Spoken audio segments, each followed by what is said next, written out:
ने आज एक छोटा सा होमवर्क दे दिया कि जो भी बातें पेपर पे लिखी है और उसको वो फोल्ड करके डस्टबिन में डाल दीजिए, या फिर आपको रोने का दिल करता है तो रो लीजिए ताकि इमोशंस एक बार क्लियर हो जाए।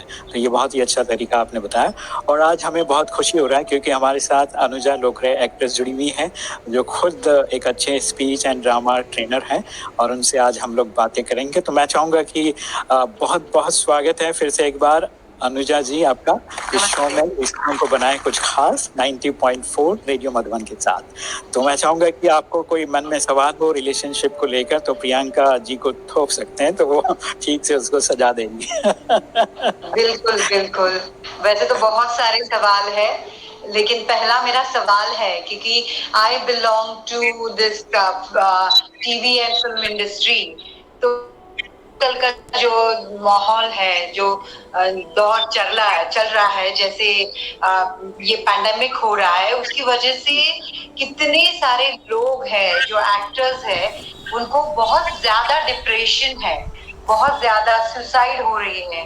तो आपको क्या लगता है कि हाउ इट इज रिलेटेड, क्योंकि रिलेशंस उनके तो वो बहुत ज्यादा एक्सप्रेसिव रहते हैं क्योंकि एक्सप्रेशन और एक्टिंग ये उनका काम होता है, तो वो मन से सबको एक्सप्रेस करते ही रहते हैं। उनकी फ्रेंडशिप रहती है लोगों के साथ, वो पब्लिक फिगर रहते हैं तो उनका कम्युनिकेशन स्किल्स, पब्लिक स्पीकिंग सब बहुत अच्छा रहता है। ये सब उनको इतने सारे चाहने वाले रहते हैं उनके साथ। तो मुझे पूछना था कि इतना सब होने के बाद में भी एक पर्सन कैसे डिप्रेशन में जाता है और वो रिलेशंस, उसके कौन से रिलेशंस में कमियां हो जाती है ताकि वो सुसाइड करने पे मजबूर हो जाता है। प्रियंका जी प्लीज आप बताएंगी। बिल्कुल वेरी नाइस क्वेश्चन अनुजा जी, आपने बिल्कुल सही कहा एंड आई एग्री कि आज फिल्म इंडस्ट्री हो या चाहे टीवी स्टार्स हो, they all are facing this problem of depression. और आपने ये भी ठीक कहा कि they are applying all these things, they cry, they express, they talk to people, they get relaxation, but after that they are facing this problem. तो one thing I want to tell you Anuja ji कि हमने Lady Diana के बारे में सुना है, she was the richest women, वो क्या नहीं खरीद सकती थी but she face depression. Sanjay Dutt एक बहुत अच्छी फैमिली से है लेकिन ही आल्सो फेस डिप्रेशन। और सुष्मिता सेन वो तो मिस यूनिवर्स रह चुकी हैं लेकिन उन्होंने भी अपनी लाइफ में डिप्रेशन को फेस किया है। और इसके अलावा दीपिका पादुकोण जो कि ब्यूटीफुल एंड टैलेंटेड एक्ट्रेस है, उन्होंने भी अपनी लाइफ में डिप्रेशन को फेस किया है।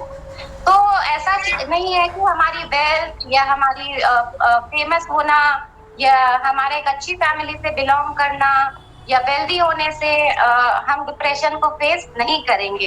इन सब चीजों के होने के बाद भी हम डिप्रेशन को फेस कर रहे हैं, इसका मतलब वी आर अनसैटिस्फाइड समवेयर।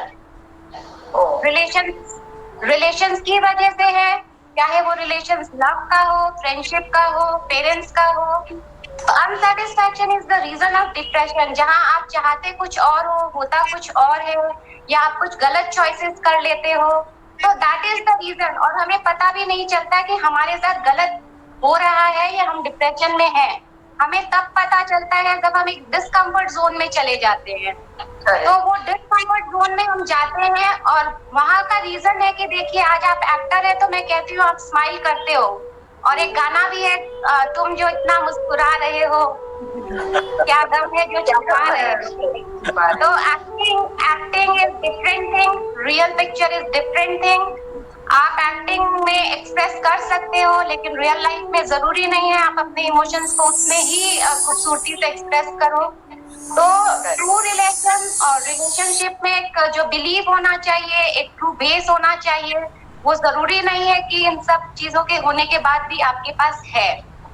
तो that is the reason, that's why star are facing these days these things. क्योंकि जब आपने लॉकडाउन में अभी रिलैक्स किया, अपने बारे में सोचा, तो आपने एक अपने बारे में ये जाना कि मेरे कितने रिलेशंस ट्रूली मतलब दे आर माइन, वो कितने मेरे हैं। तो वहां पे हम सचमुच जब जानते हैं कि भीड़ में होना और सचमुच के रिश्ते होना तो इंसान फील करता है अपने आप को। ऐसा भी होता है कि आप कितने सारे रिलेशन से आपकी एक्सपेक्टेशंस भी बहुत ज्यादा रहती है और हम कोप अप नहीं कर पाते हैं सामने वाले लोग एक्सपेक्टेशंस से। हाँ, तो फिर भी हमें बहुत उसका दुख होता है कि मैं एक चाहती हूँ कि मेरा बच्चे मेरे साथ ऐसा रहे, मेरे हस्बैंड मेरे साथ ऐसे रहे, मेरी मदर इन लॉ का ये हो, या सामने वाला मेरा ऑडियंस मुझे ऐसे चाहे, मुझे सराहे, और शायद वो एक्सपेक्टेशन पूरी नहीं कर पा सकते हैं और उसकी वजह से भी बहुत स्ट्रेस और एंजाइटी आती है। प्रियंका जी, हमारी डिजायर्स कुछ और होती है, चीजें कुछ और वे में मूव होती है। दैट्स द रीजन कि हम डिप्रेशन में आ जाते हैं, और that's the reason of anxieties, fear, और हमारी लाइफ में ग्रीफ, ये सब चीजें अपने आप डेवलप होने लगती है और we don't know exactly what it comes in. तो अपनी इमोशंस को शिफ्ट करना होगा फ्रॉम इनसाइड टू आउटसाइड।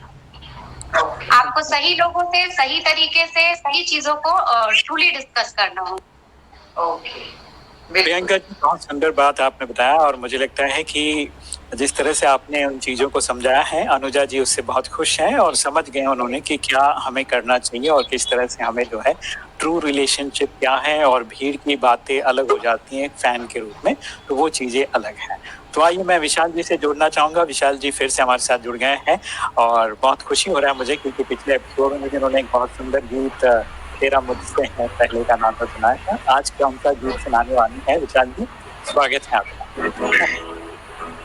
जैसा कि प्रियंका जी और अनुजा जी ने बहुत अच्छे से एक्सप्लेन किया है कि आजकल रिश्तों के मायने बदल गए हैं, लोग अपने इमोशंस छुपाते हैं और चेहरे पे क्या है और मन में क्या है, तो उसमें बहुत अंतर होता है।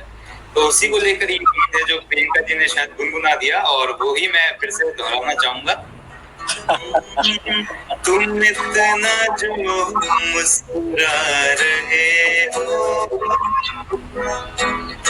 तुम इतना जो मुस्कुरा रहे हो, क्या गम है जिसको छुपा रहे हो, क्या गम है जिसको छुपा रहे हो, तुम इतना जो मुस्कुरा रहे हो।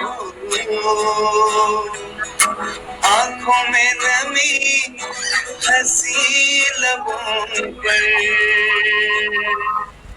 आंखों में नमी हंसी लबों पर, क्या हाल है क्या दिखा रहे हो, क्या हाल है क्या दिखा रहे हो, तुम इतना जो मुस्कुरा रहे हो।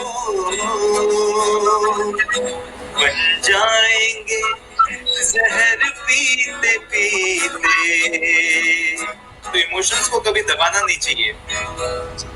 बन जाएंगे जहर पीते पीते, ये इश्क जो पिए जा रहे हो, ये इश्क जो पिए जा रहे हो, क्या गम है जिसको छुपा रहे हो, क्या गम है जिसको छुपा रहे हो, तुम इतना जो मुस्कुरा रहे हो, तुम इतना जो मुस्कुरा रहे हो।